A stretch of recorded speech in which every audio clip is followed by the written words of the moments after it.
Baik, tetap semangat, mantap. Oke, terima kasih nih atas antusiasnya teman-teman.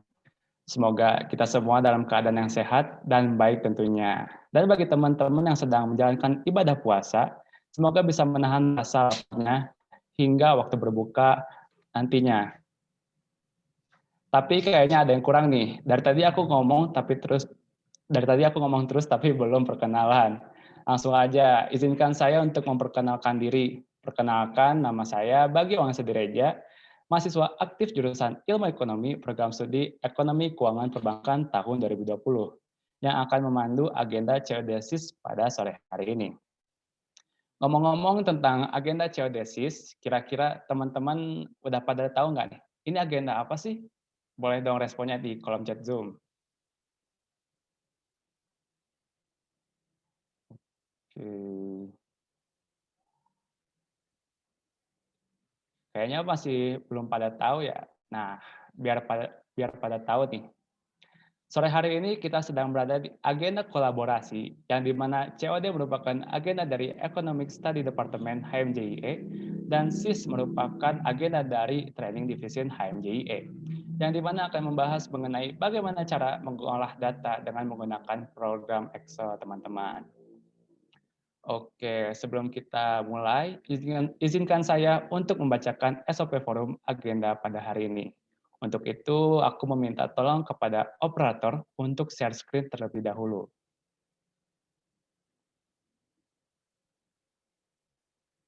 Baik, terima kasih operator. SOP forum agenda CODESIS. Yang pertama, peserta diharapkan berada di ruangan Zoom selambat-lambatnya pukul 15.35 waktu Indonesia Barat. Yang kedua, peserta wajib menggunakan virtual background dan menyalakan kamera selama acara berlangsung. Yang ketiga, peserta diharapkan mematikan mikrofon selama acara berlangsung. Yang keempat, peserta yang memasuki ruangan Zoom wajib mengisi absensi awal melalui link Google Form yang telah disediakan panitia pada kolom chat Zoom. Yang kelima, untuk peserta, room chat Zoom hanya dipergunakan untuk melakukan perizinan. Yang keenam, apabila peserta terdapat kendala, dipersilakan untuk mematikan kamera dengan izin terlebih dahulu melalui room chat Zoom dengan format nama underscore izin mematikan kamera underscore alasan. Lalu yang terakhir ada, sebelum meninggalkan ruangan Zoom, peserta tetap menyalakan kamera untuk sesi dokumentasi dan wajib mengisi absensi akhir link Google Form yang telah disediakan oleh panitia di room chat Zoom, teman-teman. Baik, terima kasih operator karena telah membantu share screen. Nah, kelihatannya teman-teman udah nggak sabar nih untuk mendengarkan materi pada sore hari ini. Tapi sebelum itu, alangkah baiknya kita mendengarkan sambutan dari Kak Salman Al-Farsi selaku Ketua HMJIE. Untuk itu, kepada Kak Salman Al-Farsi dipersilakan untuk menyampaikan kata sambutannya.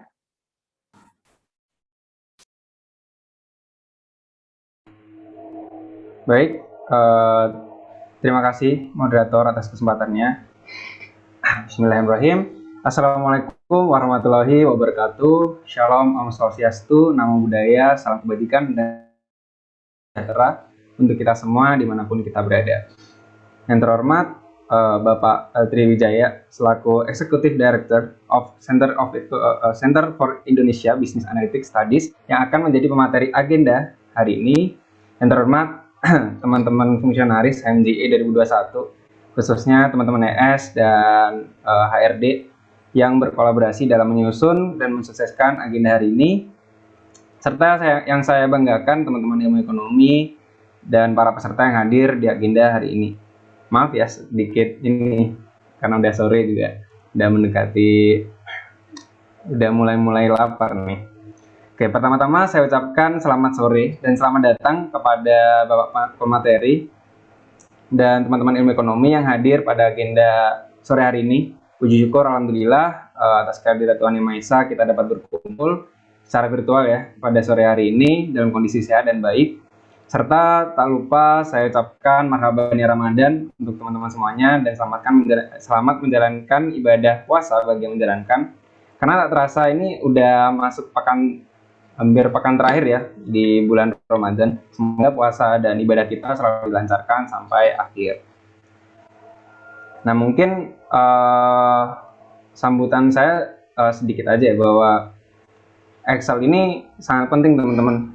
Kenapa agenda hari ini membahas tentang Excel gitu? Karena Excel ini tidak pernah terlepas dari namanya kehidupan perkuliahan dan kerja ya. Karena ada sependek pengetahuan aku ya, di dunia kerja itu hampir semua profesi itu membutuhkan yang namanya kemampuan untuk mengelola data gitu. Dan di sini Excel adalah aplikasi yang dimana aplikasi yang paling sederhana lah kita gunakan untuk mengolah data. Di sisi lain juga di sini juga mudah untuk divisualisasikan. Nah, mungkin juga sedikit tambahan ya, bahwa di kampus kita juga sendiri itu untuk supaya biar lulus itu biasanya harus melakukan uji kompetensi, yang dimana salah satunya adalah salah satunya harus lulus dalam kemampuan untuk mengolah Excel seperti itu. Nah, mungkin singkat aja ya, karena biar materinya biar panjang nanti untuk Excel ini. Kurang lebihnya mohon maaf. Silakan dicatat dan disimak materinya, meskipun bentuknya virtual. Semoga tidak mengurangi esensi agenda hari ini. Kurang lebihnya mohon maaf. Terima kasih. Wassalamualaikum warahmatullahi wabarakatuh. Baik, terima kasih Kak Salman Al-Farsi atas sambutannya yang sangat luar biasa. Sebelum masuk ke bagian utama dari agenda ini, izinkan saya untuk memperkenalkan pemateri geodesis pada hari ini dengan membacakan CV pemateri terlebih dahulu. Oke, untuk operator, bisa minta tolong untuk share screen. Oke, terima kasih. Pemateri kita pada hari ini adalah Bapak L. Triwijaya yang biasa dipanggil dengan Pak Tri. Beliau merupakan seorang dosen dari Fakultas Teknik Universitas Brawijaya dan berdomisili di Malang. Tanpa mengurangi rasa hormat, saya hanya akan membacakan beberapa pengalaman dari Pak Triwijaya, yaitu pada September 2016 hingga November 2019 merupakan Research Assistant di National Center University. April 2017 hingga November 2019 merupakan founder Marine Highway Tech. Oktober 2020 hingga Desember 2020 menjadi salah satu tenaga ahli klaster layanan tol laut. Agustus 2010 hingga sekarang menjadi dosen di Fakultas Teknik Universitas Brawijaya. September 2017 hingga sekarang merupakan founder and executive director Center for Indonesian Business Analytics Studies. Dan yang terakhir, Bapak Triwijaya juga mengeluarkan sebuah buku yang berjudul Introduction of Business Analytics. Jadi itu adalah sedikit pemaparan mengenai CV dari Bapak Tri. Langsung saja kita panggil pemateri hebat kita pada sore hari ini, Bapak L. Triwijaya, PhD. Selamat sore Pak Tri, apa kabar? Alhamdulillah, baik. Terima kasih Mas Bagia. Alhamdulillah. Pak Tri, kalau boleh tahu sekarang lagi sibuk apa ya Pak Tri? Sekarang ya ngajar Mas ya, ngajar online sekarang. Dan beberapa menyelesaikan tanggungan hibah dan research grant dari beberapa institusi yang saya dapatkan. Mungkin itu sih. Oke, mungkin tanpa berlama-lama lagi, sepertinya teman-teman udah gak sabar nih untuk mendengarkan materi dari Bapak Tri. Maka dari itu langsung saja Bapak Tri Wijaya, saya persilakan untuk memaparkan materinya. Baik, terima kasih Mas Moderator, Mas Bagia. Yang saya hormati Mas Ketua Himpunan Jurusan ya Ilmu Ekonomi FEBUB, Mas Salman Al-Farisi. Terima kasih Mas ya sudah berkenan join ya. Kemudian tidak kalah penting teman-teman panitia CODSIIS gitu ya, teman-teman HMJ FEBUB, peserta webinar atau training kita sore ini, dan tentunya tidak kalah penting yang membanggakan teman-teman mahasiswa ilmu ekonomi di FEBUB ya. Terima kasih sekali lagi untuk kesempatannya sore ini, senang sekali ya bisa ketemu diskusi ya dengan teman-teman sekalian. Nah, biasanya nih kalau saya ngisi training itu offline ya, offline itu bisa lebih hidup. Jadi lebih enak kita discuss, lebih banyak interaktif gitu ya. Nah, tapi kalau online maka mungkin nanti akan beberapa ada penyesuaian gitu ya. Itu. Nah, Ini saya bisa share screen ya? Langsung ya? Oke, thank you. Baik, sebentar. Belum muncul. Oke. Jadi topiknya ini seperti disampaikan tadi Mas Kahim, gitu ya. Menarik, gitu ya. Menarik karena zaman sekarang kan lagi trennya terkait dengan data ya. Oke, sebentar. Sudah kelihatan ya? Oke. Karena sekarang kan trennya dengan data. Nah, tapi saya tidak fokus pada tools. Toolsnya itu kan Excel. Jadi namanya aplikasi, aplikasi itu kan banyak ya, nggak hanya Excel ya. Ada Excel, ada SPSS, ada Minitab, atau mungkin kalau di teman-teman informatika mungkin atau komputer biasa pakai Python atau programming, bahasa programming gitu ya, C++ dan kawan-kawan untuk mengolah data. Nah, tapi sebenarnya ketika kita ngomong memahami data gitu ya, yang paling penting adalah sebenarnya bagaimana kita memahami mana data yang bisa diolah, dan mana data yang tidak bisa diolah. Apapun toolsnya, tapi pahami dulu datanya, gitu ya.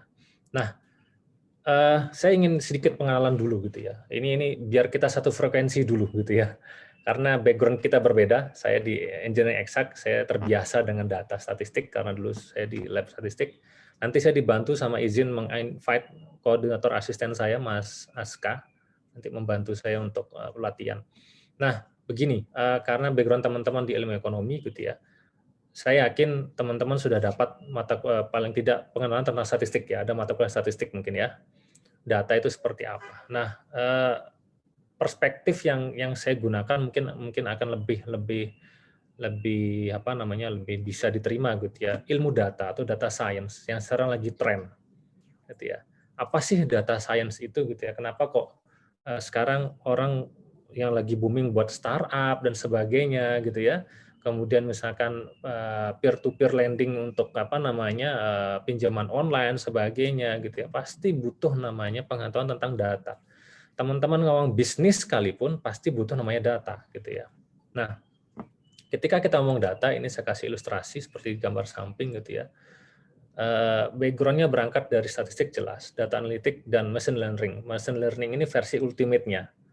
Kalau versi simpelnya ya menggunakan Excel ini sebenarnya gitu ya. Yang ini saya tegarisbawahi adalah di sini gitu ya. Bagaimana kita mengeksplor ya data tadi ya dari berbagai macam data gitu ya, raw data material gitu ya, sehingga bisa menghasilkan business insight. Yang paling penting di situ sebenarnya. Apalagi teman-teman background ekonomi gitu ya, FEB gitu ya. Mana kira-kira yang ini bisa menghasilkan bisnis gitu ya. Itu yang mungkin perlu kita pahami bersama. Nah, terkait di bidang saya gitu ya. Ini sering saya ilustrasikan ke teman-teman gitu ya di beberapa training gitu ya.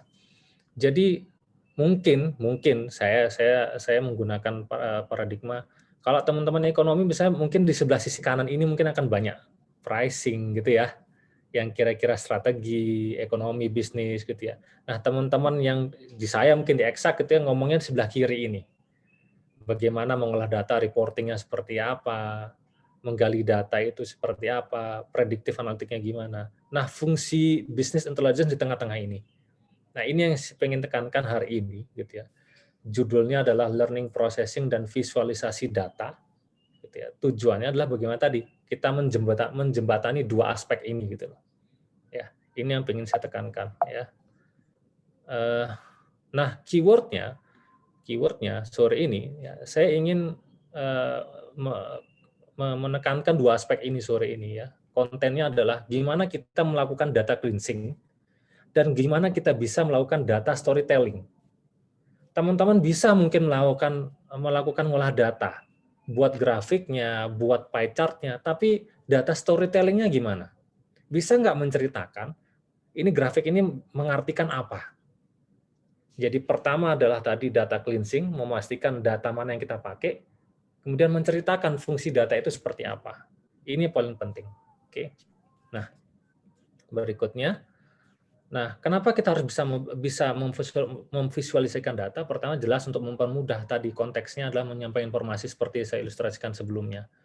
Mempermudah user atau teman-teman nanti sebagai konsultan, misalkan konsultan saham dan sebagainya gitu ya, bisa orang yang awam itu bisa paham, oke, grafik peningkatan saham turun seperti apa maknanya, gitu ya, forecasting ke depan seperti apa, gitu ya, itu harus dipahami, gitu ya, mana data-data yang outlier dan sebagainya.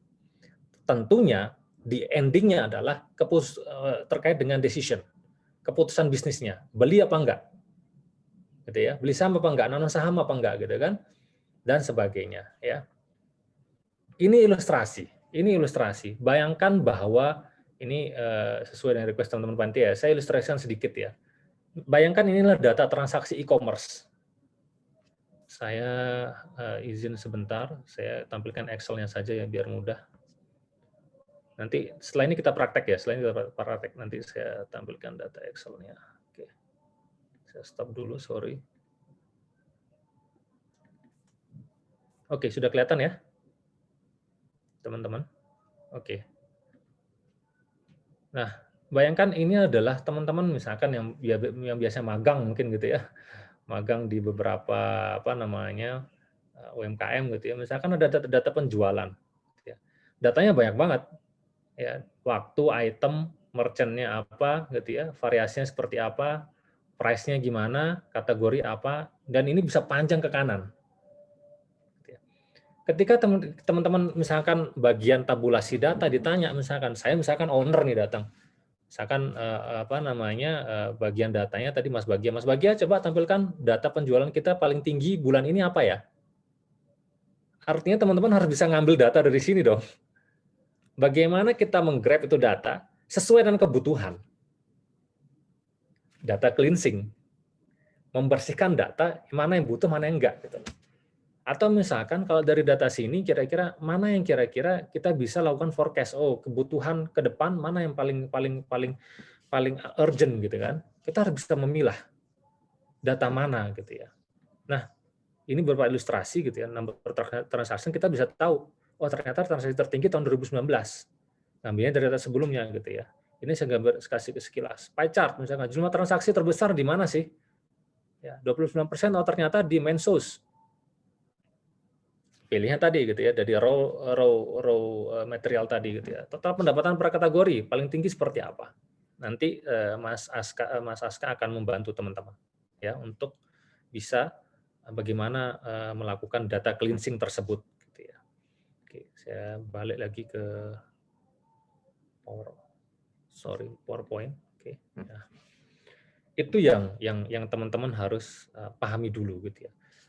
Kenapa begitu pentingnya data cleansing gitu ya. Sebelum teman-teman ngomong memvisualisasikannya, pastikan dulu tujuannya mau ngapain dulu nih data.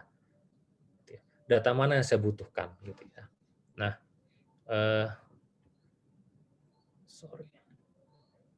ini adalah langkah visualisasi data. Ya. Tadi saya ngomong identifikasi dulu kebutuhannya apa. Pahami jenis data mana yang saya mau pakai yang diolah. Message yang ingin disampaikan apa dari data itu. Dan tentunya yang paling penting adalah milih chart-nya. Line chart dengan histogram pasti berbeda fungsinya. Ya. Visualisasi datanya pasti akan berbeda gitu ya. Nah, contohnya ini misalkan begini ya. Saya ingin tanya deh gitu ya. Kalau tabel data jelas ya, misalnya mengilustrasikan datanya misalkan batch 1 jumlahnya berapa gitu ya. Saya pengen bertanya gitu ke teman-teman. Kalau lihat misalkan di sini ada line chart, bar chart, dan pie chart. Apa sih sebenarnya perbedaan? Kapan kita pakai line chart, kapan kita pakai bar chart? Ada yang paham nggak? Misalkan sama-sama data, ini misalkan data batch 1, batch 2 gitu kan ya. Kapan kita pakai line chart, kapan kita pakai bar chart? Ini ada di Excel, nanti Mas Aska menunjukkan. Tapi saya ingin tanya dulu. Kapan sih kita pakai line chart, kapan kita pakai bar chart? Itu padahal sama-sama menunjukkan nilai sebenarnya, value dari masing-masing batch. Tapi kita pengen tahu, kalau misalkan sama terus ngapain dibedain gitu ya? Oh yang satu cuma sekedar tunjukin garis saja Pak gitu ya. Oh yang satu tunjukin batang gitu ya. Masa seperti itu? Kan tidak sesimpel itu Ferguson gitu kan ya. Pasti ada maknanya di belakangnya gitu kan. Ada yang bisa, coba saya mau tanya peserta nih. Ada yang bisa jawab? Kapan sih kita pakai line chart? Kapan kita pakai bar chart? Parameternya apa? Oke, kalau datanya begini, itu pakainya line chart, sorry. Kalau datanya begini, itu pakai bar chart. Ini penting supaya teman-teman nggak diketawain nanti tiba-tiba ada investor gitu kan ya, teman-teman sebagai analis ekonomi gitu ya, atau kebijakan fiskal misalkan di BI atau di Kementerian Keuangan gitu ya. Ini datanya begini kok pakai line chart gitu kan ya, lucu nanti. Harus tahu dulu gitu ya, kapan kita pakai line chart, kapan kita pakai bar chart. Ada yang tahu? Parameternya sederhana, teman-teman. Parameternya sederhana. Ya. Pertama adalah apakah data itu menunjukkan time series. Kalau datanya menunjukkan time series, artinya kita ingin melihat fluktuatif antar waktu. Maka pakai line chart. Tapi kalau kita ingin membandingkan antar variabel, gap-nya seberapa, maka menggunakan bar chart. Kalau di sini kan kita grafik batang bisa tahu kan ya, kira-kira perbedaan, oke, cukup signifikan. Perbedaannya berapa gap-nya. Misalkan batch 1 atau batch 2, atau batch yang ekstrim misalkan, batch 4 dengan batch 3 misalkan tertinggi. Kita bisa tahu tingkat fluktuatif yang seharusnya sebenarnya kita bisa ranking. Ini kan kita bisa ubah nanti, mana tertinggi, mana yang terendah gitu kan ya, kelihatan nanti tingkatannya. Tapi kalau kita pakai line chart, itu akan lebih tepat ketika ngomong time series, di mana sumbu X-nya itu seharusnya menunjukkan waktu. Oh, berarti pertama turun, naik, dan seterusnya. Ya. Nah, ini tabel, tadi saya ngomongnya tabel data gitu ya, merupakan bentuk paling dasar penyajian data gitu ya, menunjukkan tabel, ini simple gitu ya. Ini saya katakan tadi line chart gitu ya. Time series saya katakan tadi, tentang waktu, sumbunya menggambarkan frekuensi datanya gitu ya. Ini line chart, ini bar chart gitu ya, itu kan untuk data nominal gitu ya. Jadi frekuensi tinggi masing-masing kira-kira seperti apa ya. Pie chart gitu ya, lebih kepada untuk mengetahui pembagian proporsi saja. Bagiannya seberapa? Ya ibarat kata seperti pizza gitu ya. Oh ternyata di sini Hispanic lebih besar 45,4% gitu ya. Di porsi masing-masing kelihatan. Jadi itu yang harus teman-teman pahami dulu, ya basic sekali ketika kita ngomong kapan kita pakai line chart, kapan kita pakai bar chart gitu ya, atau mungkin istilah di statistik histogram gitu ya, kapan kita pakai pie chart, itu menjadi penting. Oke. Nah, berikutnya saya ingin share ke teman-teman, ya, saya stop dulu ya. Oke. Saya ingin share ke teman-teman. Ini nanti bisa langsung sekalian kita praktek ya. Ini langsung apa ada sesi tanya jawab dulu? Monggo silakan, saya ngikut aja. Ada sesi tanya jawab dulu, Pak. Oke, sebentar ya. Saya ngasih contoh sedikit aja dulu sebelum tanya jawab. Saya akan buka file saya satu lagi, maaf sebentar. Oke. Misalkan saya kasih gambaran begini teman-teman. Ini saya dapat dari panitia. Ilustrasinya simple, nggak usah ngomong yang tadi ya, yang data e-commerce banyak itu. Simple aja teman-teman. Misalkan ini jumlahnya berapa nih? 100 misalkan. 100 orang peserta ini. Saya kumpulin datanya. Perhatikan tabel yang kedua ya, jangan tabel pertama. Tabel yang ini ya, perhatikan ya. Saya kumpulin ya. Let's say ini saya ada namanya Ibnu, tinggi badan sekian, bulan lahir ini, tahun lahir, alamat. Ini diawur aja gitu ya. Nah, ini jangan diperhatikan dulu ya. Kita fokus yang ke sini. Saya tanya begini, simpel aja. Kalau misalkan teman-teman misalkan ada 100 orang atau kita ngambil sampel 25 orang aja, kita minta nama, tinggi badan, bulan lahir, tahun lahir, alamat. Insight bisnis apa yang bisa teman dapat dari data tersebut? Kalau saya punya, sekarang kan lagi tren sekarang, data itu, ibarat kata data itu emas gitu sekarang ya. Data itu mahal, sensitif. Saya tanya sekarang, kalau kamu punya data, misalnya teman-temanmu aja nih, satu kelas gitu ya, satu ruang Zoom meeting ini gitu ya. Ada tinggi badan, berat badan, bulan lahir, nggak kelihatan ya, saya gedein ya. Bulan lahir, tahun lahir, alamat. Atau misalkan bulan lahirnya saya ganti misalnya tanggal lahir gitu ya. Saya tanya, insight bisnis apa yang kamu bisa dapatkan kalau saya punya data tersebut?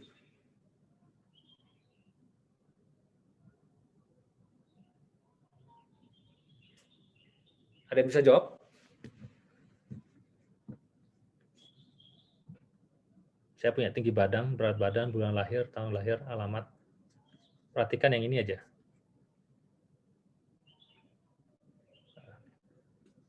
Saya kasih. Nah, nih. Kalau saya kasih data ini, misalkan datanya satu kelas nih, atau satu angkatan di kalian. Ilmu ekonomi angkatan 2020. Tinggi badan, berat badan, tempat tanggal lahir misalkan. Gitu ya. Terus alamatnya saya tahu nih, alamat kos misalkan. Saya tanya, insight bisnis apa yang kamu bisa dapatkan dari data tersebut? Izin menjawab, Kak. Siapa yang mau jawab nih? Sorry. Ya. Catering diet mungkin. Catering diet, oke, good. Kok bisa, Mas? Apa? Data mana yang kamu pakai? Kan ada tinggi badan, berat badan, jadi bisa lihat IMB-nya kira-kira yang obesitas. Terus ada usia yang apa? Kira-kira usianya menggambarkan kayak gitu, mahasiswa atau apa atau ya Good. Boleh, boleh. hidup sehat. Ya, yang lain? Boleh, catering gitu ya. Ada lagi? Atau menambahkan tadi cateringnya yang seperti apa gitu kan? Tadi yang jawab siapa ya? Maaf nggak kelihatan di sini. Sorry. Mas siapa? Mas Ali, Kak. Mas Ali. Oke. Thank you Mas Ali. Tip. Yang lain? Ya, Mas Ali sudah punya jiwa entrepreneur berarti ya. Sudah punya jiwa businessman lihat data.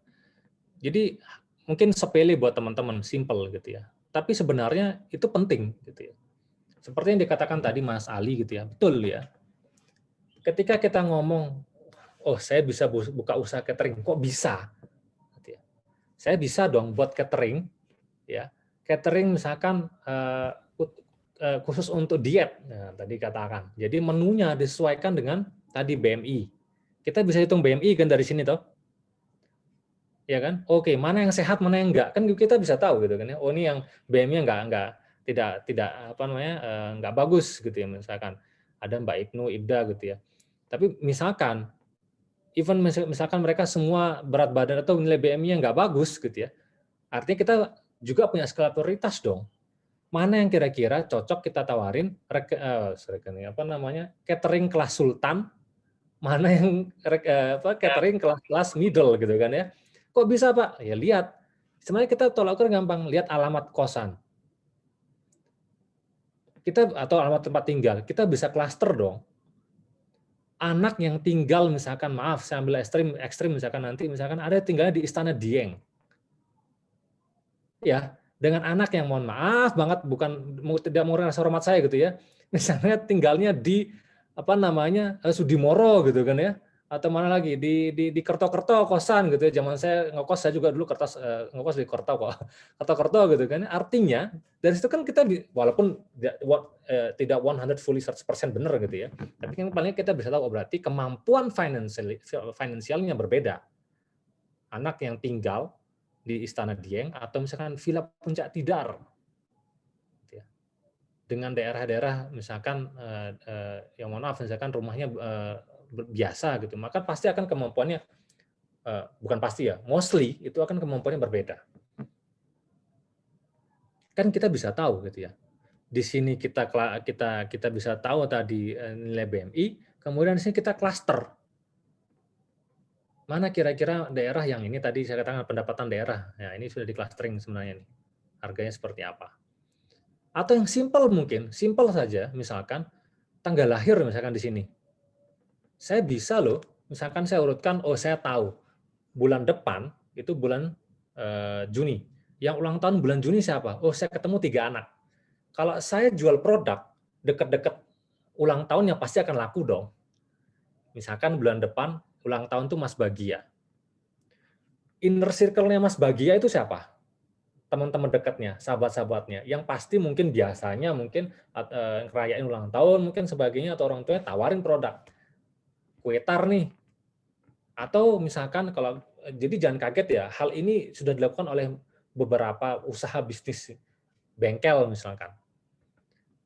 Dia tahu alamat kita atau bank misalkan. tiba-tiba hari H-1 atau hari H pagi-pagi kita dapat SMS dari bank, selamat ulang tahun Mas Bagia. Kok bisa tahu? Kan nggak ada datanya. Artinya dia membangun koneksi supaya chemistry antar konsumen dengan perusahaan kuat based on data tadi yang dia punya. Jadi jangan remehkan ketika teman-teman tadi misalkan tanggal lahir saja gitu ya, itu bisa kebuka semuanya gitu ya. Apalagi kalau misalkan ada nomor teleponnya, wah tambah. Ya. Ini yang saya pengen tekankan ke teman-teman gitu ya, ketika kita ngomong data gitu ya, bagaimana kita memproses data, memvisualisasikan dan tujuannya apa. Saya lebih menekankan lagi-lagi gitu ya, pendekatannya saya pakai adalah business intelligence gitu ya, sehingga kita bisa tahu gitu loh. Kira-kira data mana yang bisa bermanfaat untuk bisnis saya, tujuan bisnis saya, mana yang tidak bermanfaat. Kalau nggak bermanfaat ya udah buang aja gitu loh. Ketika saya mau usaha catering mungkin ya ini nggak berpengaruh mungkin data ini, nggak saya pakai. Ngapain saya visualisasikan? Gitu ya. Tapi ketika saya tadi misalnya ulang tahun gitu ya, maka ini mungkin nggak kepake malah tinggi badan dan berat badan. Karena fokus bisnis saya tadi, misalkan buat pernak-pernik ulang tahun, kue tar dan sebagainya. Ini contoh simple sekali. Gitu ya. Kalau mau yang ultimate tadi misalkan data e-commerce perdagangan itu akan lebih komprehensif, lebih kompleks. Gitu. Oke. Nah itu mungkin sedikit gambaran dulu sebelum nanti kita ngomong contoh bagaimana kita memvisualisasikannya. Saya kira itu. Saya kembalikan ke moderator kalau ada pertanyaan monggo. Baik, terima kasih banyak kepada Bapak Triwijaya yang telah memaparkan materinya yang sangat menarik dan luar biasa. Dan yang pastinya menambah wawasan bagi teman-teman semuanya. Nah, selanjutnya akan ada sesi tanya jawab. Namun sebelumnya akan saya bacakan terlebih dahulu SOP tanya jawabnya. Yang pertama, di saat pemateri menyampaikan materi, peserta dipersilakan mengajukan pertanyaan melalui room chat Zoom. Yang kedua, peserta yang ingin mengajukan pertanyaan diharapkan mengetik pada room chat Zoom dengan format nama _ izin bertanya. Lalu peserta dapat menyalakan mikrofon setelah dipersilakan moderator untuk mengajukan pertanyaan. Lalu yang ketiga, apabila terdapat kendala pada mikrofon, peserta dapat mengajukan pertanyaan dengan format nama _ izin bertanya _ pertanyaan pada room chat Zoom. Yang terakhir, pertanyaan akan langsung dijawab oleh pemateri pada saat sesi tanya jawab berlangsung. Baik, selanjutnya saya persilakan kepada teman-teman yang sudah memiliki pertanyaan untuk bertanya melalui room chat Zoom. Baik.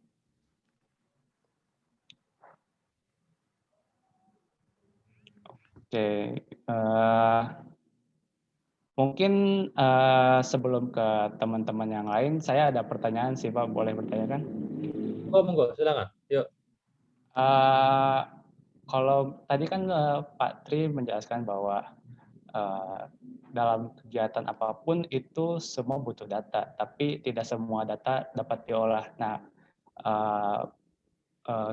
kalau maksud saya contoh dari data yang tidak dapat diolah dan yang dapat diolah itu seperti apa ya, Pak? Iya. Parameter mana data yang bisa diolah dan tidak gitu ya. Pertama begini, lagi-lagi seperti tadi saya ngomong di slide saya, tentukan dulu tujuan mengolah data itu apa, kebutuhannya apa. Kalau tadi misalkan saya ilustrasikan ada data tinggi badan, berat badan, tempat tanggal lahir, dan alamat gitu ya. Kalau kita mau misalkan tadi tujuan saya adalah mau pengen tahu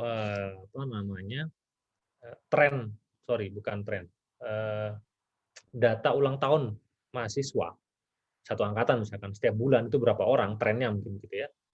Maka saya tidak membutuhkan data tinggi badan dan berat badan dong.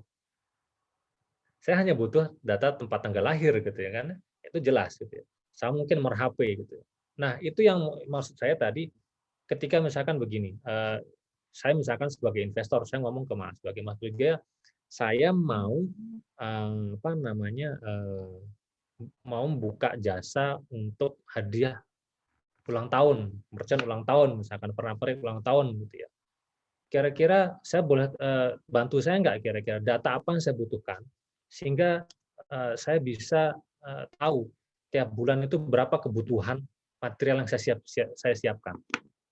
Mas Bagia pasti sudah punya pikiran dong, oh kalau saya mau forecasting data, saya pengen tahu data tiap bulan sampai ulang tahun, maka saya akan mengumpulkan data teman-teman saya, misalkan Mas Bagia punya data teman-teman satu angkatan, maka yang saya kasih ya data tempat tanggal lahir saja dong, atau tanggal lahir aja dong, sama nomor HP mungkin. Saya nggak akan ngasih nama orang tua, ngapain, nggak ada hubungannya gitu kan ya.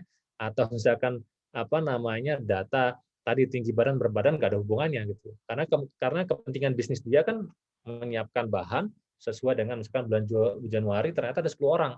Nanti bulan Februari ada 5 orang, berarti dia sesuaikan gitu kan. Material pernak-perniknya dia gitu kan. Nah, itu yang sekarang tadi mana yang dibutuhkan, mana yang tidak. Kalau enggak ngapain gitu ya, enggak efektif efisien, hilangkan saja datanya gitu kan. Karena kepentingannya kan hanya itu tadi, kecuali tadi kalau misalkan seperti contoh Mas Ali, data catering gitu kan ya. Data catering ya saya butuh ada catering sehat gitu kan ya. Data BMI saya butuh misalnya. Minimal ibarat kata kalau saya ngomong bisnis catering misalkan, paling enggak teman-teman satu angkatanmu adalah pelanggan pertama gitu kan. Karena inner circle-mu gitu kan, orang yang dekat dengan kamu, ibarat kata kamu udah siap pancingannya, tinggal tentuan kolamnya ada nggak gitu. Kolamnya itu teman-teman satu angkatan gitu kan, yang mana kamu kenal, tahu datanya gitu, sehingga saya bisa tepat sasaran gitu. Umpan mana yang saya pakai cocok nggak sama ikannya kan gitu. Nah, itu mungkin yang ingin saya tekankan. Gitu Mas Bagia. Oke, makasih banyak Pak atas jawabannya. Siap. Sangat menjawab sekali. Mungkin selanjutnya ada dari teman-teman nih yang mau bertanya. Ini ada dari Fajri. Dipersilakan kepada saudara Fajri untuk bertanya, boleh? Oh iya, oke. Terima kasih moderator. Jadi gini Pak, mau nanya. Misalnya kan saya sebagai mahasiswa ya, atau sebagai orang yang mungkin kurang ahli lah, bisa dibilang kurang ahli di bidang per-Excelan lah gitu. Nah, misalnya ketika saya dihadapi sebuah data yang mungkin bisa dibilang nggak dikit, atau mungkin banyak seperti yang Pak Tri tadi tampilkan di materi. Nah, mungkin ada nggak sih Pak cara-cara yang mungkin bisa mempermudah saya untuk mengolah data tersebut? Gitu. Mungkin itu Pak. Oke. Biasanya begini Mas, begini. Jadi kalau kita ngomong statistik, biasanya kan ada sampel kecil, sampel besar gitu ya. Semoga teman-teman sudah dapat.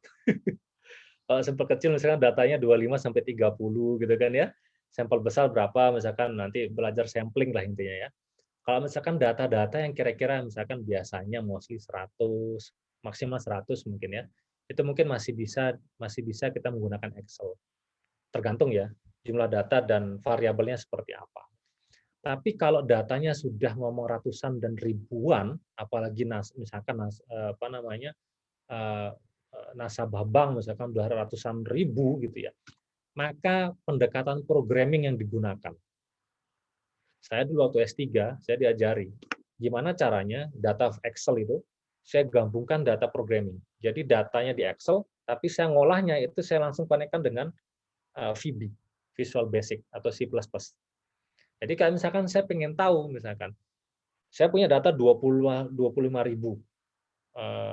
nasabah misalkan gitu ya. Saya pengen tahu kira-kira ada nggak data 25.000 nasabah ini hubungannya, misalkan penentuan harga, misalkan harga bensin, misalkan ada nggak hubungannya itu dengan kenaikan harga sembako. Saya harus punya datanya dong. Kan nggak mungkin saya masukkan itu satu-satu, Mas. Atau saya ngedrag itu kan nggak semudah itu gitu kan ya. Maka saya harus buat programmingnya, kalkulasi gitu ya. Saya buat programnya. Saya buat programmingnya, gitu. Sehingga nanti saya bisa tahu mensimulasikan data itu forecast, oh ternyata ada hubungannya apa enggak. Gitu. Saya kasih cerita Mas, nih, saya kasih cerita pengalaman saya. Dulu waktu di Taiwan itu ada 2 perusahaan minyak. Pertamina-nya ada 2, jadi duopoli. Jadi dalam menentukan harga itu kayak market intelligence-nya main Mas. Kalau ini naik, ini ikut naik. Kalau ini turun, ini ikut turun gitu ya. Jadi mereka saling sikut tanda kutip ya, kompetisi gitu ya. Nah, untuk menaikkan turunkan harga ini kan ada variabelnya. Teman-teman belajar regresi dan korelasi ya. Ada enggak hubungan ini dengan ini gitu ya.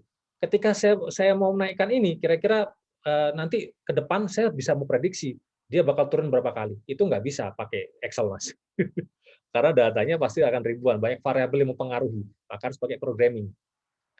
Itu yang pernah saya lakukan, ini pengalaman saya, ya. Jadi pakai Excel, datanya benar Mas, Excel. Apalagi kalau kita ngomong data-data UMKM itu ya, kan nggak mungkin semua bisa pandai programming. Dia bisa masukkan input data di Excel gitu kan ya. Maka kita bantu gimana caranya data di Excel itu gitu ya. Kita apa namanya? Scrap gitu ya, kita masukkan ke programming. Apalagi kalau datanya sudah ribuan nasabah gitu ya. Itu sih Mas. Jadi memang betul pasti ada keterbatasan menggunakan Excel pasti gitu ya. Maka fungsi programming itu akan sangat mendukung gitu ya. Saya kira itu ya, Mas Fajri. Oke. Monggo. Saya kembalikan ke moderatornya, dia yang bertanya. Raffi izin bertanya, silakan Mas Raffi. Oke, silakan Mas Raffi untuk bertanya. Aja. Baik Pak, sebelumnya apakah suara saya masuk? Masuk Mas. Izin bertanya Pak, jadi kan tadi Bapak sempat menjelaskan ya, kalau kita mau ngelihat bedanya volume antar variabel pakai bar chart. Nah, setahu saya itu, mohon maaf Pak kalau ada salah, bisa dikoreksi. Setahu saya kan diagram batang itu ada dua ya Pak, ada bar chart sama histogram. Nah itu kalau boleh tahu bedanya apa ya Pak? Karena saya kurang paham ya Pak. Terima kasih. Oke. Saya kasih gambar contoh saja ya. Saya kembalikan ke sini tadi sebentar.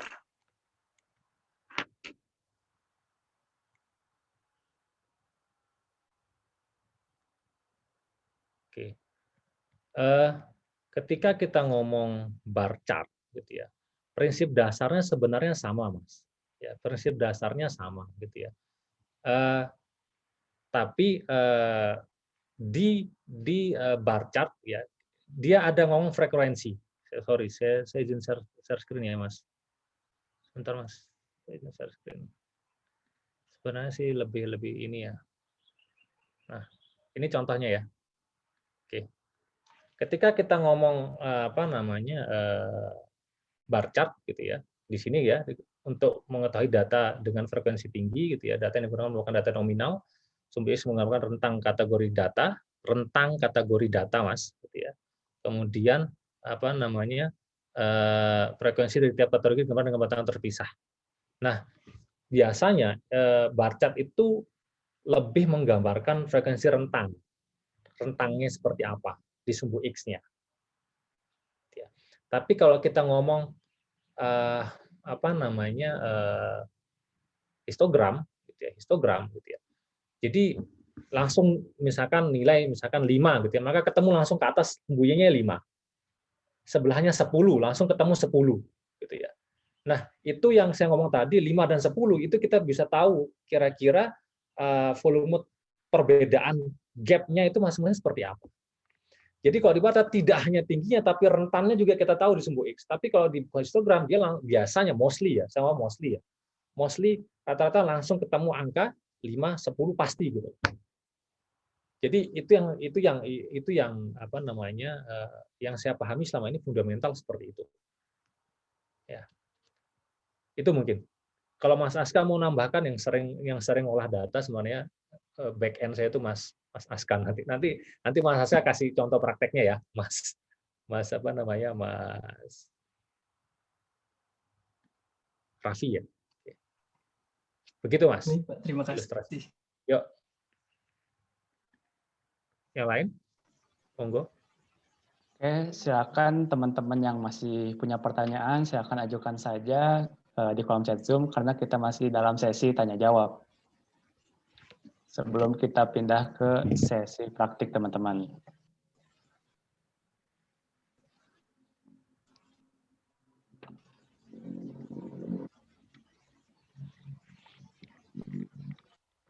Oke. Mungkin tunggu dulu ya sebentar lagi apakah teman-teman ada yang ingin bertanya. Kalau misalnya tidak ada yang ingin bertanya lagi, maka akan dipindahkan ke sesi berikutnya. Ya, langsung saja kayaknya. Nanti sambil jalan, Mas ya. Oke. Karena tidak ada yang bertanya lagi, mungkin selanjutnya untuk ke sesi praktik ya. Jadi pada sesi ini teman-teman, bagi teman-teman yang ingin jadi volunteer pada sesi praktik, boleh menggunakan fitur raise hand terlebih dahulu nih. Nah, untuk teman-teman yang menjadi volunteer akan dapat hadiah spesial dari pematerinya teman-teman. Oke, bisa langsung resen aja nggak apa-apa teman-teman.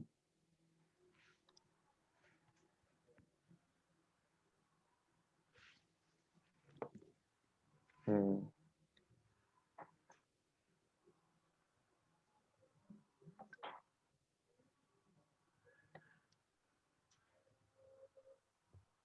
Oke, sudah ada atas nama Ali Dava. Oke, Ali Dava, boleh dipersilakan. Oleh, mana hilang lagi? Ali Dava mau jadi volunteer jadi atau enggak nih? Oke. Silahkan Mas Ali Dava. Halo. Iya, halo. Oke. Karena sudah menemukan volunteernya Mas Ali Dava, untuk selanjutnya sesi praktik akan saya serahkan ke Patri Wijaya. Dipersilakan Patri. Oke, Mas Aska sudah standby? Sudah, Pak. Yuk, silakan. Jadi kita Oke. coba Mas Aska langsung ya. Nanti kita sambil discuss saja. Monggo Mas Aska. Iya, Pak. Baik. Oke, jadi sebelumnya saya izin buat share screen dulu untuk data yang akan digunakan.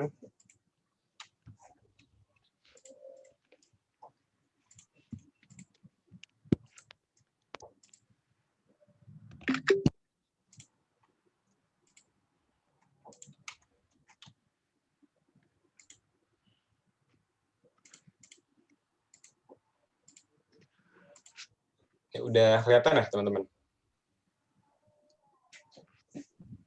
Yuk, sip. Oke, sebelumnya selamat sore teman-teman. Ini udah lumayan sore nih. Semoga masih pada semangat nih buat ngedengerin materinya. Jadi saya ingin perkenalkan diri terlebih dahulu. Kenalin, nama saya Aska, selaku koordinator asisten dari Laboratorium Statistik dan Rekayasa Kualitas jurusan Teknik Industri Universitas Brawijaya. Nah, jadi di sini pada kesempatan kali ini aku pengen sharing ke teman-teman juga. Sekiranya bagaimana sih cara kita memvisualisasikan data menggunakan Microsoft Excel. Nah, jadi seperti yang tadi Patri juga jelaskan, kalau Microsoft Excel ini digunakan untuk kita bisa melakukan cleansing data dan juga visualisasi data. Seperti itu. Dan tentunya banyak berbagai aplikasi juga yang bisa kita gunakan, namun karena Microsoft Excel itu merupakan aplikasi yang udah tersedia juga di mayoritas komputer teman-teman dan aplikasi lainnya, maka kita menggunakan Microsoft Excel. Seperti itu. Ya, jadi untuk data yang kita gunakan di sore hari ini itu data yang tadi udah dijelaskan terlebih dahulu oleh Patri.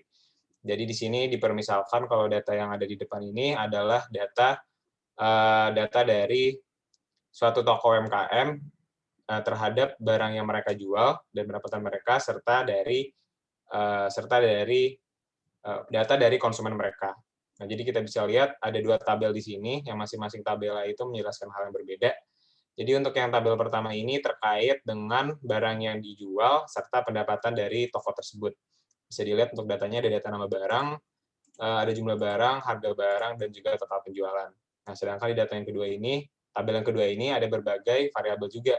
Ada nama orangnya, nama konsumennya, lalu ada tinggi badannya, ada berat badan, ada bulan lahir, tahun lahir, alamat, serta pendapatan daerah dan harga tanah dari alamat si konsumen tersebut.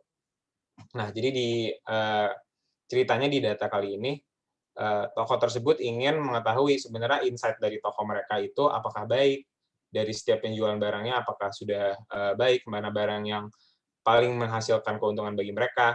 Nah, jadi di sini mereka ingin memvisualisasikan baik dari segi pendapatan mereka, growth mereka, serta juga dari konsumen mereka, seperti itu.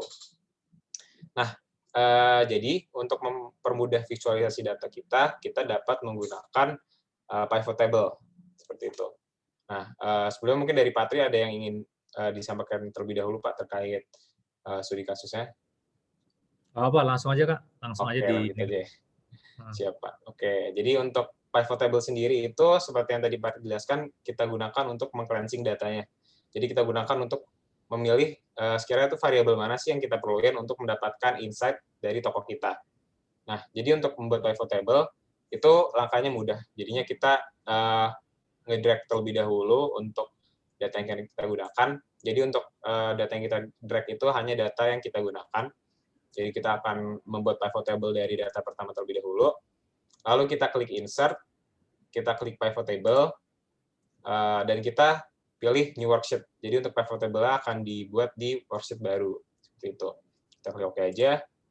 Nah, jadi nanti di sini itu langsung terlihat pivot table pertama. Namun di sini bisa dilihat kalau pivot table itu masih kosong. Jadi itu karena kita belum memasukkan variabel mana aja yang mau kita pakai, variabel mana aja yang kita cleanse, seperti itu. Nah, jadi kan kalau terkait penjelasan Pak Atri tadi, kalau kita hanya memilih data-data yang kita butuhkan saja. Nah, di sini karena toko tersebut ingin mengetahui jumlah frekuensi suatu barang terjual, serta proporsi dari total penjualan suatu barang, maka kita bisa menggunakan bar chart dan pie chart, seperti itu. Nah, tapi sebelum itu kita masukkan terlebih dahulu untuk data-data yang digunakan. Jadi untuk tampilan dari pivot table sendiri ini, bisa dilihat di sebelah kanan itu ada fields dari data yang tadi, data yang mentah. Ada nama barang, jumlah barang, harga barang, serta total penjualannya. Lalu di bawahnya itu ada kolom buat filters. Jadi filters ini kita gunakan untuk menyeleksi setiap kategori datanya. Lalu ada columns, ada rows atau baris, dan ada values. Jadi values ini adalah nilai yang akan kita analisis, seperti itu. Nah, jadi karena tadi kita menggunakan patokan adalah nama barang, jadi nama barang ini akan kita drag ke bagian rows.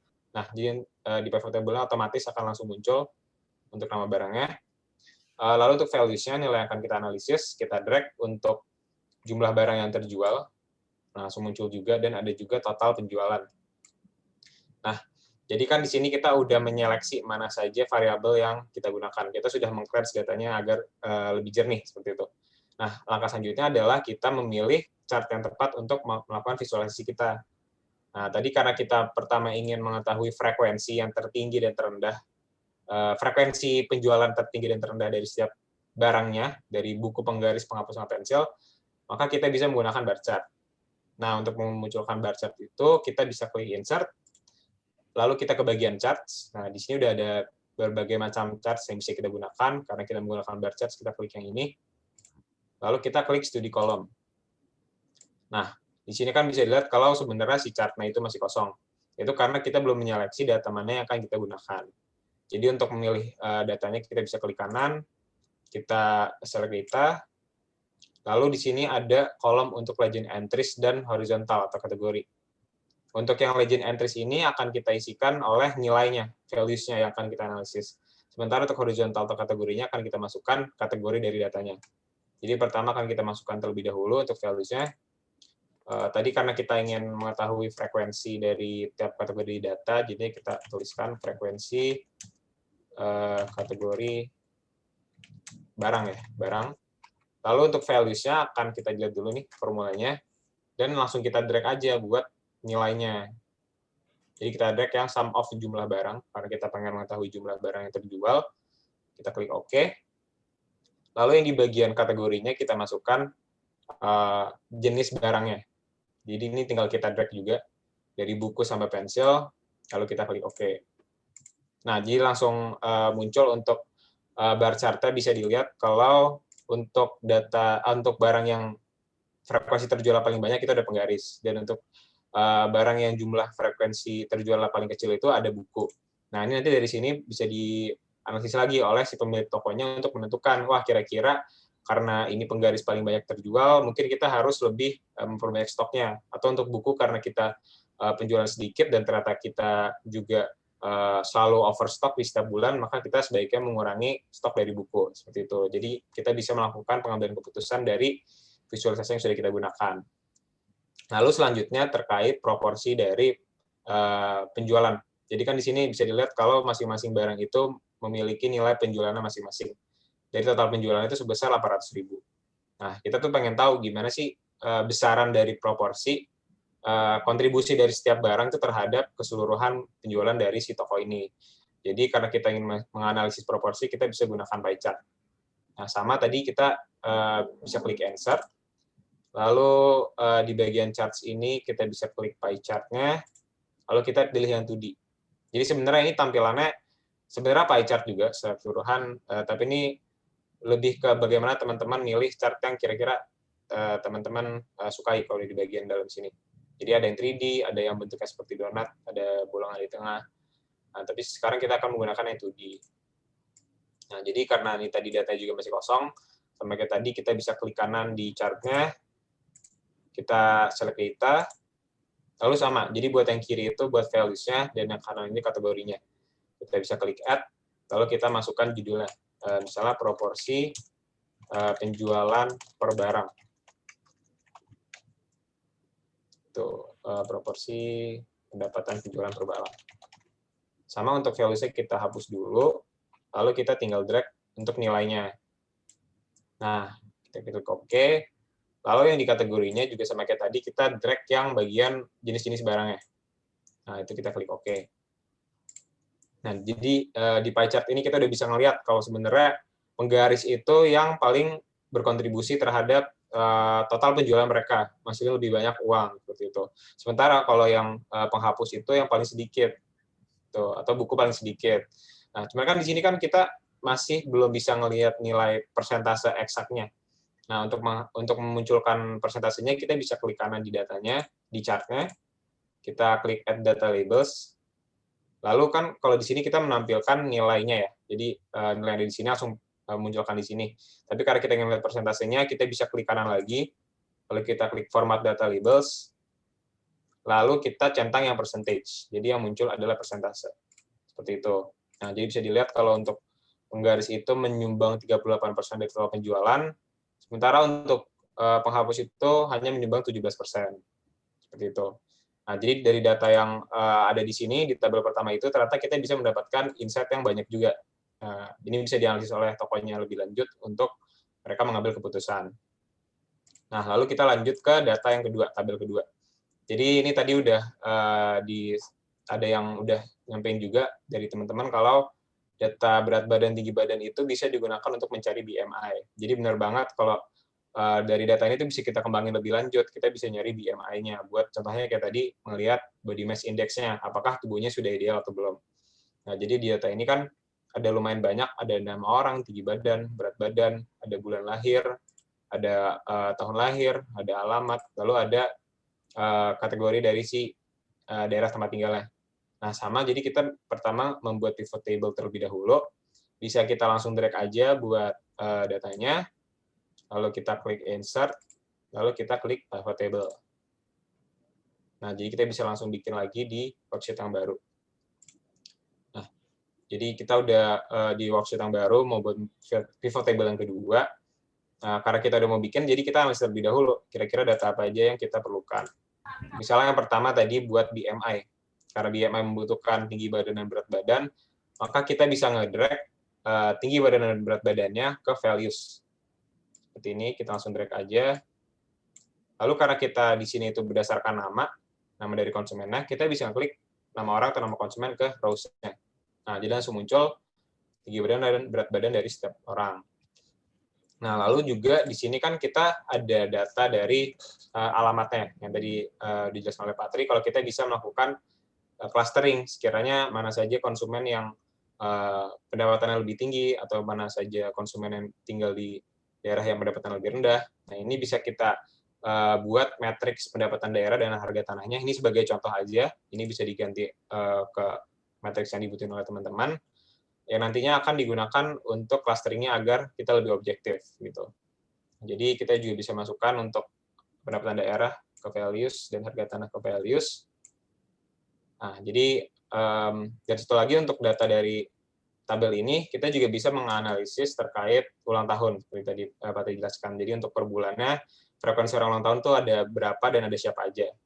Nah, ini karena kita basisnya adalah menggunakan bulan, maka kita bisa membuat pivot table lagi. Jadi kita gerak lagi aja, kita insert pivot table, dan di existing worksheet. Jadi kita masukkan ke worksheet yang tadi. Seperti ini, kita klik OK. Dan yang tadi untuk yang ulang tahun, untuk yang ulang tahun per bulannya, karena kita basisnya adalah bulan, jadi kita kan mau melihat Januari yang ulang tahun siapa, jumlahnya berapa, Februari berapa, dan seterusnya.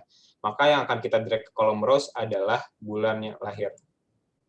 Jadi patokan kita adalah bulannya. Nah, di sini bulan 1 itu maksudnya Januari, 3 Maret, 4 April, dan seterusnya. Lalu yang kita masukkan ke values adalah bulan lahir lagi. Karena di sini kita ingin melihat jumlah dari masing-masing bulan itu ada berapa yang ulang tahun. Nah, lalu kalau di sini kan bisa dilihat setelah kita drag, dia tuh nilainya penambahan ya, sum ya, summary. Jadi 1 ada 2 orang, terus di 3 ada 1 orang, jadi ditambah jadi 3 orang sampai 12 orang. Nah, karena kita pengen ngelihat count-nya, jadi berapa jumlah orang yang ada ulang tahun di bulan Januari dan seterusnya, kita bisa mengganti untuk bulan lahir ini, kita klik di panah ini, kita klik value field settings, lalu dari sum kita klik count. Jadi yang akan tampil adalah jumlahnya atau hitungan orang yang ulang tahun per bulannya. Gitu. Nah, jadi kita udah melakukan cleansing untuk datanya. Selanjutnya adalah kita visualisasiin. Nah, pertama tadi terkait BMI. Sebenarnya kalau di data ini, kita kan belum ada ya BMI-nya berapa. Nah, tapi karena kita punya tinggi badan berat badan, kita bisa melakukan perhitungan. Nah, dan yang enaknya dari pivot table adalah kita bisa langsung masukkan fields yang udah include dengan perhitungannya. Jadi kayak kita udah bisa masukin rumus ke salah satu dari kolomnya. Nah, caranya adalah kita klik design, kita klik analyze, lalu kita klik fields, item, and sets, lalu kita klik calculated field. Seperti itu. Nah, tadi kan kita mau menghitungnya BMI ya. Jadi, oke, tadi kita copy dulu deh rumusnya. Nah, ini ada rumus BMI. Jadi berat badannya kita dibagi sama tinggi badannya dalam satuan meter, terus dikuadratin. Jadi kita tinggal copy aja. Lalu kita kayak tadi klik analyze, lalu field and set item, klik calculated field. Lalu kita masukin, misalnya field-nya adalah BMI. Lalu selanjutnya kita bisa masukin formulanya. Jadi kan di sini kita formulanya bisa menggunakan formula matematis. Jadi kita bisa masukkan suatu field, terus misalnya mau ditambah dengan fields lain, misalnya nama orang atau nama orang bukan numerik, misalnya bulan lahir, terus kita tambahin misalnya sama pendapatan gitu, atau variabel lainnya. Nah, cuman di sini karena kita ingin menghitung BMI, maka kita tinggal melakukan paste dari formula yang tadi. Jadi formulanya itu berat badan kita bagi dengan tinggi badan yang dalam satuan meter, lalu dikuadratin. Tuh. Nah, kalau kita udah masukin formulanya atau rumusnya, kita tinggal klik OK. Nah, jadi di sini bisa dilihat bahwa setelah kita klik OK, langsung muncul field baru. Field baru namanya sum of BMI.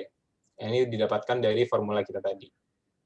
Nah, terus ini karena bentuknya komanya juga rada banyak, kita bisa langsung ngepangkas komanya aja. Kita klik decrease decimal di sini. Itu, oke. Nah, jadi ini udah lebih ringkas. Nah, selanjutnya kita bisa lakukan visualisasinya. Nah, pertama itu kita bisa ngelakuin kalau tadi kan BMI ya. BMI kita ingin mengetahui BMI dari masing-masing konsumen. Jadi kita bisa menggunakan bar chart. Jadi untuk bar chart sendiri seperti yang tadi kita bisa klik insert, kita klik bar chart, 2D columns. Nah, karena tadi masih kosong, kita bisa klik kanan lagi, lalu kita klik select data, dan kita bisa masukin data yang tadi. Oke, yang tadi jadi untuk yang ngajin entries kita masukin nilainya. Jadi karena kita ingin mengetahui BMI, kita bisa memasukkan series name-nya BMI. Lalu untuk values-nya bisa kita masukkan drag dari BMI yang udah kita dapetin dari rumusnya. Tuh, kita bisa klik OK. Dan untuk yang kategorinya juga kita bisa masukkan nama-nama dari setiap pesertanya atau konsumennya, seperti itu. Oke, nah jadi di sini udah bisa dilihat bahwa ada nilai BMI dari masing-masing konsumen. Jadi tadi kan udah ada kategorinya. Jadi untuk BMI yang kurang dari 18,5 itu berarti dia berat badannya kurang, atau BMI yang lebih dari 30 yaitu obesitas. Nah, jadi di sini tuh bisa jadi insight untuk pokoknya untuk kayak tadi yang dijelaskan oleh teman-teman audiens, kalau bisa dibuat untuk bikin bisnis diet sehat gitu. Jadi misalnya nanti untuk paket-paketnya akan disebarkan ke konsumen-konsumen yang BMI-nya lebih dari 30 atau BMI-nya kurang dari 18,5 gitu. Nah, siapa tahu nanti udah ada data nomor teleponnya juga, dari pihak tokonya itu bisa langsung menghubungi masing-masing dari orang-orang tersebut buat nawarin produk mereka kayak gitu. Nah, terus tadi kita juga ada pendapatan daerah dan harga tanah didapatkan dari daerah mereka tinggal. Nah, jadi di sini kita bisa melakukan analisis clustering. Jadi kita bisa memetakan secara visual mana saja konsumen yang tinggal di daerah yang pendapatan lebih tinggi atau pendapatan lebih rendah. Itu kita bisa langsung menggunakan scatter plot diagram. Jadi kita bisa klik insert, lalu kita ke charts lagi, kita ke scatter plot-nya, lalu kita klik scatter plot yang ini. Nah, jadi sama kayak tadi, kita harus masukin data terlebih dahulu. Jadi kita bisa klik kanan, kita select data, lalu kita bisa langsung masukkan values-nya. Nah, jadi kalau untuk scatter plot ini, tampilannya sedikit berbeda dengan bar chart ya. Kalau bar chart kan tadi kita langsung masukin satu values. Di sini kita langsung masukin dua values-nya, ada values X dan values Y. Nah, jadi untuk series-nya misalnya kita masukin clustering dari tempat tinggal konsumen. Oke, tempat tinggal konsumen. Nah, untuk yang X-nya ini kita masukin salah satu variabelnya. Misalnya kita masukin variabel yang tadi pendapatan daerah. Tinggal kita drag aja. Lalu untuk yang Y-nya juga kita masukin untuk variabel harga tanahnya. Kita klik OK. Nah, jadi di sini bisa langsung dilihat scatter plot dari analisis cluster untuk daerah dari konsumennya. Nah, jadi kan kalau misalnya kita datanya kayak tadi Pak jelaskan 25.000, itu kan berarti titiknya kan makin banyak. Jadi berarti titiknya itu bakal makin berpusat di satu daerah atau beberapa daerah. Jadi nantinya kita bisa langsung memilih mana aja kira-kira data yang satu cluster atau satu daerah. Nah, di sini karena untuk sampelnya lebih sedikit nilainya, ada 10, jadi kita tetap bisa ngelakuin analisis clusternya, namun mungkin nggak sepadat yang kalau misalnya datanya lebih banyak gitu. Jadi misalnya di sini kita bisa lihat kalau ada 4 data yang berdekatan. Nah, ini bisa aja langsung kita bikin shapes, gunakan oval misalnya. Lalu untuk fill-nya kita transparanin, untuk outline-nya kita warnain merah. Nah, ini bisa kita simpulin kalau untuk data yang ada di sini ini merupakan satu cluster, karena mereka posisinya berdekatan berdasarkan dua variabel tadi. Gitu. Nah, ini kan bisa kita simpulin kalau misalnya orang-orang di cluster ini itu pendapatan lebih tinggi. Nah, karena kita simpulin kalau pendapatan lebih tinggi, itu berarti kita bisa nawarin produk-produk yang harganya lebih tinggi atau kualitas lebih tinggi ke customer tersebut. Kayak misalnya tadi terkait diet sehat. Nah, bisa aja nanti mungkin untuk menunya mungkin ikan gitu. Menunya mungkin ikan. Mungkin ikan yang digunakan di cluster ini tuh ikan salmon, karena untuk kualitas untuk harganya itu lebih tinggi. Sementara untuk misalnya ada dua data juga nih yang ada di bawah. Nah, ini juga bisa kita jadiin satu cluster. Nah, jadi kita bisa bikin beberapa cluster dari suatu visualisasi data. Nah, jadi dari cluster ini, karena dia itu kita simpulin pendapatan lebih rendah, maka mungkin nanti buat menu ikannya, kita menggunakan ikan lele misalnya. Gitu, karena marketnya berbeda, karena mereka ada di cluster yang berbeda, seperti itu. Jadi itu bisa digunakan untuk sebagai gambaran bagi tokonya untuk melakukan strategi mereka, seperti itu. Nah, lalu lanjut ke yang data yang terakhir. Ini merupakan data dari bulan lahir atau dari ulang tahun yang tadi dijelaskan oleh Patri. Jadi untuk data ini kita bisa memetakan di setiap bulan itu yang ulang tahun ada berapa. Kayak misalnya di Januari ada 2 orang, Maret ada 1 orang, dan lain-lain. Nah, di sini karena kita ingin melihat perkembangan dari antar bulannya, dan datanya bersifat time series, jadi dari bulan ke bulan ke selanjutnya, maka kita bisa menggunakan line chart. Jadi tadi yang untuk line chart itu dihubungkan dengan beberapa garis dan digunakan untuk mengetahui perkembangan data dari waktu ke waktu. Nah, untuk membuat line chart sama kita bisa klik insert, kita ke chart, lalu kita pilih yang line chart. Kita klik yang 2D line. Oh, ini udah muncul. Oke, jadi klik di sini dulu, insert, kita klik line chart, lalu kita klik yang 2D lines. Oh, ini karena datanya sudah langsung ada satu seri, langsung ada count of bulan dan bulannya, maka nanti datanya langsung muncul untuk si line chart ini. Beda dengan data yang untuk BMI dan clustering, karena datanya banyak, jadi kita harus milih terlebih dahulu untuk data yang akan kita gunakan. Untuk kalau misalnya kita mau ngotak-atik datanya, sama, jadi kita bisa langsung menggunakan select data seperti tadi gitu. Jadi nanti kita bisa otak-atik lagi untuk datanya. Jadi di sini bisa dilihat kalau untuk setiap bulan, ini jadinya 1 itu bulan Januari, 3 Maret, 4 April, dan seterusnya, frekuensi orang ulang tahun itu berapa aja. Misalnya bulan Januari itu ada 2 orang, 3 ada Maret ada 1 orang, dan seterusnya sampai akhir.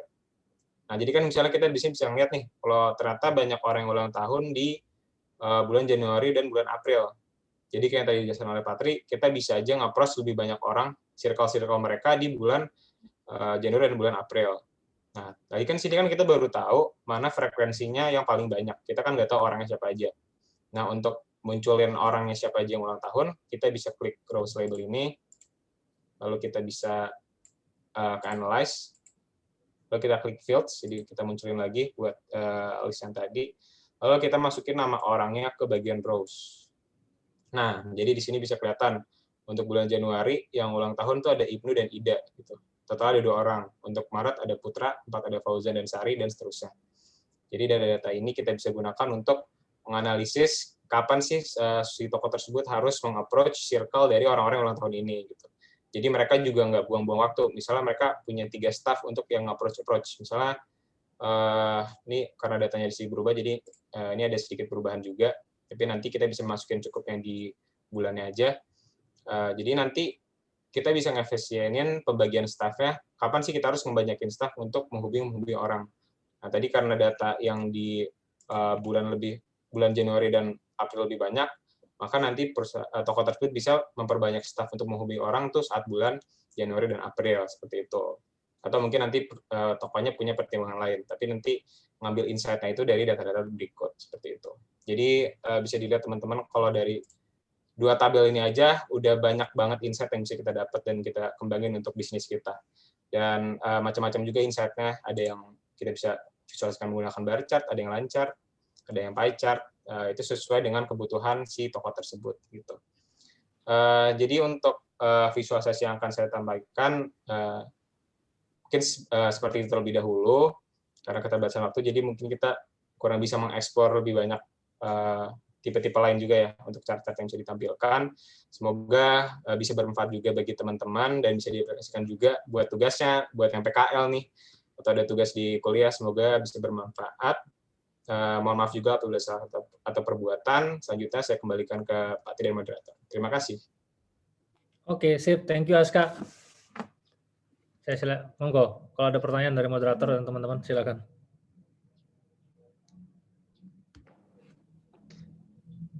Oke, ini ada pertanyaan dari Andita. Persilakan Andita untuk bertanya. Ya, terima kasih moderator. Kan saya Andita dari Fakultas Ekonomi Universitas Terbuka, jadi peserta luar ini ya. Izin sharing sedikit ya, mungkin terkait dengan Excel ini, memang sangat-sangat menunjang terkait dengan analisis data ya. Jadi saya pun walaupun berkuliah, saya juga sudah bekerja. Jadi di kantor itu memang sangat dibutuhkan keahlian visualisasi data seperti ini. Mungkin yang mau saya tanyakan ini pertama ke Pak Tri atau Mas Aska ya. Ini kan data yang ada ini kan memang sudah ini ya, sudah matang lah istilahnya gitu ya. Jadi kan biasanya itu ada data yang kita itu sulit untuk memfilter. Misalkan nih tadi kan kayak pensil, buku, penggaris itu kan data yang memang sudah sesuai dari segi penamaan ya kan, formatnya. Tapi ada juga misalkan data yang misalkan penggaris tapi nggak sesuai namanya, misalkan angkanya penggaris tapi I-nya 1 gitu kan. Jadi pengetikan yang tidak sesuai, artinya typo gitu ya. Nah, bagaimana cara memfilter data-data tersebut sehingga siap untuk diolah gitu. Istilahnya kita cleansing gitu ya. Itu pertanyaan pertama. Yang kedua untuk praktik tadi, untuk fungsi sort-nya ya, apakah ada di pivot table gitu untuk fungsi sort. Tadi kan misalkan data yang bar chart tadi ya, itu kan urutannya memang tidak sesuai dari tinggi ke rendah ya. Nah, apakah bisa dijalankan fungsi sort di situ sehingga kita bisa tampilkan data dari terendah ke tinggi secara berurutan. Mungkin itu saja dari saya. Terima kasih. Selamat sore. Sore.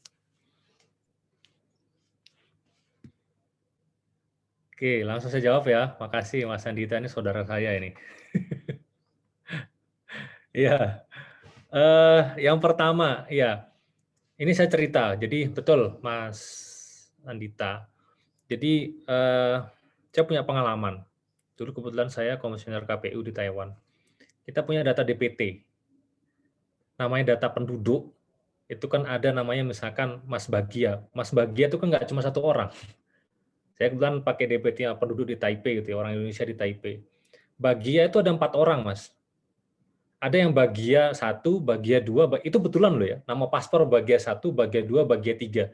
Ini Bagia yang mana ini? Itu baru nama loh, gitu ya. Kemudian misalkan ada nomor paspor. Nomor paspornya identik gitu ya, nggak seperti biasanya. Gitu. Kita biasa paspor depan kan 2 digit di awal kan huruf gitu ya, 4 digit di belakang angka gitu ya. Ini 3 digit di awal tuh sudah huruf gitu loh. Nah, maka lagi-lagi Mas Andita, pendekatan programming. Jadi kita harus tadi kita seperti yang saya lakukan, saya combine. Jadi data Excel dengan kalau data ribuan ya, data Excel dengan data VB, saya harus combine dulu gitu loh.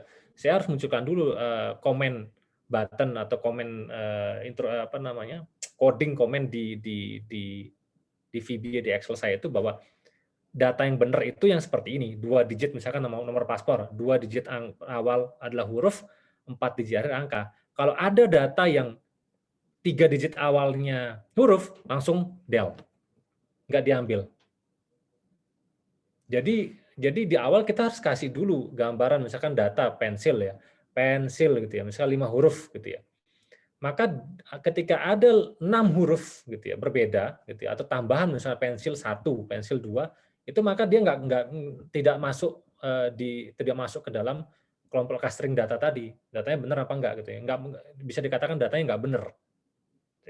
Itu kalau dia data ribuan gitu ya. Tapi kalau misalkan tadi misalkan masih skala manusia untuk men-tracing gitu ya, ya mau nggak mau tipe itu kita harus cek satu-satu. Tipe data itu cek satu-satu gitu loh. Apalagi data nasabah misalkan gitu ya. Apalagi data pajak gitu ya, Mas Andita ini orang pajak. Jadi siapa nama datanya itu harus kita cek satu-satu. Dan itu memang betul, Mas. Pernah kita lakukan. Ketika misalkan bahkan pun kita buat programming pun karena banyak sekali variabel yang ke kanan itu banyak sekali gitu ya, sehingga kita harus programming nggak ini ya, misalkan datanya 400.000 orang gitu ya, saya harus merekrut orang programming, misalkan ngambil data 100 gitu ya, dia harus cleansing one by one, itu harus dilakukan. Itu sih yang sejauh ini saya pernah lakukan ya, pengalaman saya Mas Andita. Jadi saya munculkan bentuk karakter huruf yang benar itu seperti apa. Saya ambil contoh simpel yang saya lakukan itu paspor. Paspor itu 2 digit di awal huruf, 4 digit di belakang angka. Kalau ada tidak kesesuaian, maka nggak masuk gitu. Jadi karakter itu harus dimunculkan dulu. Model hurufnya seperti apa. Sehingga dia bisa nge-grab data itu langsung. Tapi kalau ada data yang nggak masuk gitu, ada data yang nggak sesuai, dia nggak masuk cluster gitu. Itu yang pertama ya. Semoga bisa sedikit mencerahkan Mas Andita. Yang kedua tadi kayaknya si Aska yang bisa tuh. Aska. Izin mohon maaf Pak. Mungkin sekaligus nyambung juga dengan jawabannya tadi.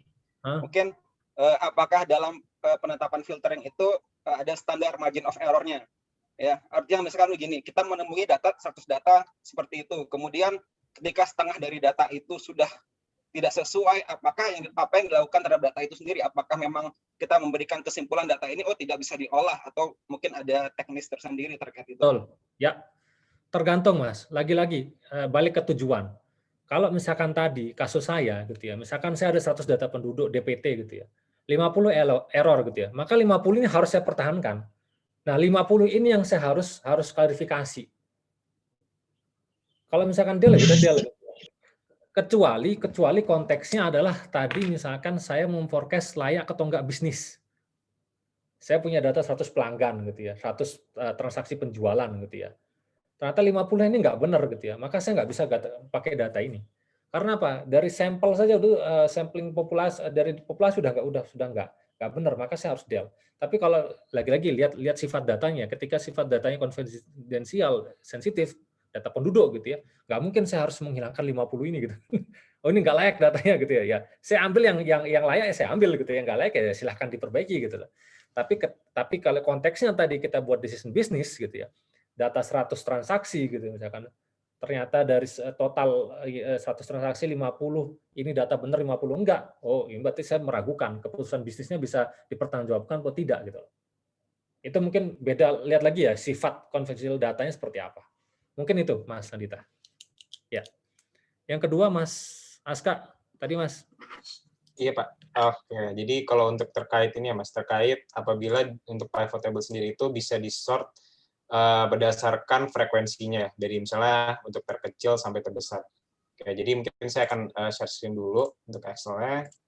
Jadi sebenarnya tadi kan kita memvisualisasikan menggunakan bar chart dan juga menggunakan line chart ya. Jadi sebenarnya untuk line chart sendiri, karena kita di sini ingin melihat pertumbuhan dari si datanya dari waktu ke waktu, maka kita sebaiknya tidak melakukan sort dari berdasarkan frekuensinya. Karena nanti kalau misalnya kita sort berdasarkan frekuensinya, maka datanya juga ikutan tidak sesuai dengan perkembangan waktu. Sementara untuk bar chart, karena di sini kita tidak time series, jadi kita bisa mengotak-atik, itu bisa kita sort berdasarkan frekuensi terkecil dan terbesar. Jadi untuk sortnya ini sebenarnya cukup seperti data biasa, jadi kita tinggal drag untuk data yang ada di sumbu Y-nya, kali kita BMI, jadi kita drag data BMI-nya, lalu kita bisa melakukan sort dan filter, lalu kita klik smallest to largest. Nah, jadi di sini kita bisa lihat bahwa untuk datanya akan tersortir berdasarkan frekuensinya, dari yang terkecil hingga terbesar. Mungkin seperti itu, Mas. Terima kasih atas jawabannya. Ya, terima kasih juga, Mas, pertanyaannya. Baik, terima kasih kepada Mas Andita atas pertanyaannya, dan terima kasih juga kepada Mas Aska dan Pak Tri atas sesi praktiknya yang sangat luar biasa ini. Untuk selanjutnya, izinkan saya menyampaikan review sedikit tentang materi yang telah disampaikan pada agenda hari ini, yaitu data science adalah irisan ilmu statistik, data analistik, dan machine learning.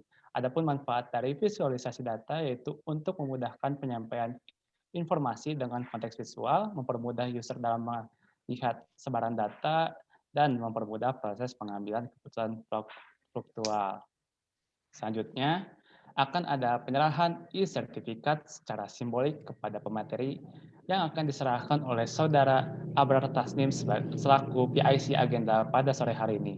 Untuk itu, kepada Saudara Abrar dipersilahkan.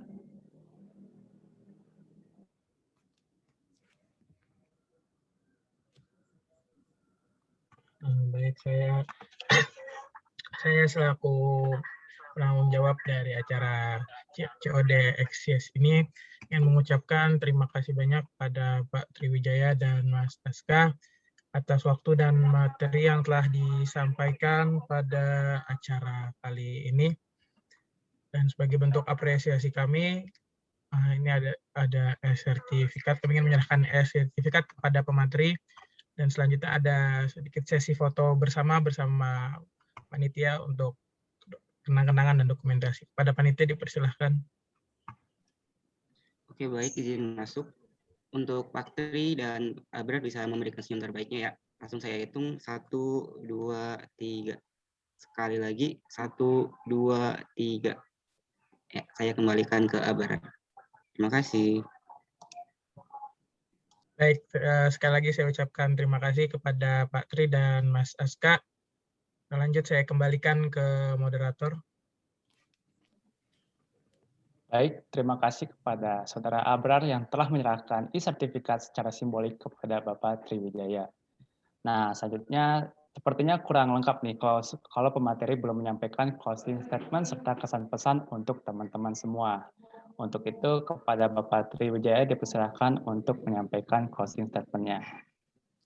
Baik, terima kasih Mas Bagia. Sekali lagi saya ucapkan terima kasih buat teman-teman di himpunan jurusan ilmu ekonomi FEB-UB, teman-teman panitia semua, terima kasih ya, Mas Kukuh, ya, Mbak Dinda dan kawan-kawan, ya semuanya. Tentunya juga nggak kalah penting Mas Kahim. Terima kasih Mas Lama Parisi, ya. jangan kapok. Jadi lagi-lagi ketika kita berbicara di era industri 4.0, apalagi society 5.0, di zaman pandemi seperti ini, transformasi digital bisnis menjadi sangat penting. Gitu ya. Di balik transformasi digital, penting adanya memahami pengetahuan tentang data analitik ya yang terkait dengan bisnis. Jadi monggo teman-teman silahkan mengextend kemampuan skillnya gitu ya, tidak hanya jago di satu bidang tapi bisa memahami bidang-bidang lain, itu menjadi added value di masa depan. Tetap sehat selalu, pakai masker kemana-mana, jaga jarak ya. Semoga kita bisa bertemu di lain kesempatan. Terima kasih. Assalamualaikum warahmatullahi wabarakatuh. Selamat sore. Waalaikumsalam warahmatullahi wabarakatuh. Baik, terima kasih banyak Pak Tri atas closing statement-nya. Semoga materi yang dibawakan dapat bermanfaat bagi kita semua. Selanjutnya, agar acara sore hari ini semakin berkesan dan memberikan kenang-kenangan bagi kita semua, maka dari itu selanjutnya akan ada sesi foto bersama pemateri dengan teman-teman yang telah hadir pada agenda hari ini. Saya himbau bagi teman-teman yang belum menyalakan kameranya, harap nyalakan kameranya terlebih dahulu. Kepada teman-teman operator, boleh dibantu untuk dokumentasinya. Baik, izin masuk untuk teman-teman yang belum on cam, bisa on cam dulu ya.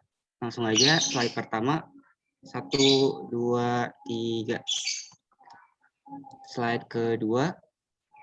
1, 2, 3. Slide ketiga. 1, 2, 3. Slide keempat. 1, 2, 3. Ya, sesi foto sudah selesai, saya kembalikan ke moderator. Terima kasih. Baik, terima kasih operator. Selanjutnya saya ingin mengucapkan terima kasih banyak kepada teman-teman atas antusiasnya yang sangat luar biasa pada sore hari ini. Tak terasa acaranya sudah selesai nih teman-teman. Aku mau mengucapkan apresiasi kepada para partisipan. Walaupun teman-teman sedang menjalankan ibadah puasa ataupun sedang banyak tugas serta banyak kegiatan yang lainnya, teman-teman masih menyempatkan untuk hadir pada agenda CODESIS sore hari ini hingga agendanya selesai. Apalagi kalau bukan karena pematerinya yang keren dan hebat dan materinya yang sangat bermanfaat untuk kita semua. Baik, karena tadi dibuka dengan berdoa, maka diakhiri pula dengan berdoa. Berdoa menurut keyakinan dan kepercayaan masing-masing, silakan.